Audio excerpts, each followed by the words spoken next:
இன்றைக்கி நம்ம கருப்பு உளுந்தில் கஞ்சி செய்யலாம். கருப்பு உளுந்து தோல் உளுந்துன்னு சொல்லுவாங்க இதை. இது ஒரு பவுலில் ஒரு கப்பு எடுத்துக்கோங்க. நான் கண்ணாடி பவுலில் ஒரு கப்பு கோபுரமாக எடுத்துட்டேன்.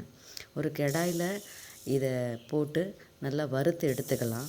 பொன்னிறமாக வறுக்கணும். அது வரைக்கும் கொஞ்சம் வறுத்து எடுத்துப்போம். இந்த அளவுக்கு செவந்தால் போதும்.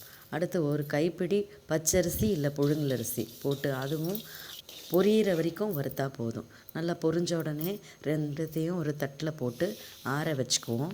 இது நல்லா ஆறி வந்த உடனே நாம் மிக்சியில் போட்டு அரைச்சி எடுத்துக்கலாம். நான் இப்போ பவுடர் பண்ணி எடுத்திருக்கேன். ரொம்ப நைஸாக அரைக்காமல் கொஞ்சம் குறைன்னு அரைச்சா போதும். ஒரு கிண்ணத்தில் 2 டம்ளர் அளவு தண்ணி எடுத்துக்கோங்க. அதில் நம்ம இந்த அரைச்சி எடுத்த அந்த பவுடரை போட்டு நல்லா கட்டி ஆகாமல் கலந்து விட்டுக்கோங்க. இப்போ ஸ்டவ்வில் வச்சு இதை நல்லா காய்ச்சணும். முதல்ல ஒரு கொதி வரட்டும், மூடி வச்சுக்கோங்க.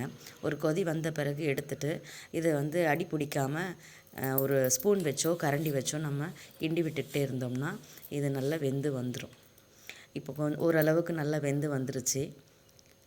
பார்த்தாலே தெரியும், கஞ்சி நல்லா வெந்து வந்திருக்கு. இதுதான் இதனுடைய பதம். இப்போ இதை ஒரு டம்ளரில் ஊற்றிக்குவோம்.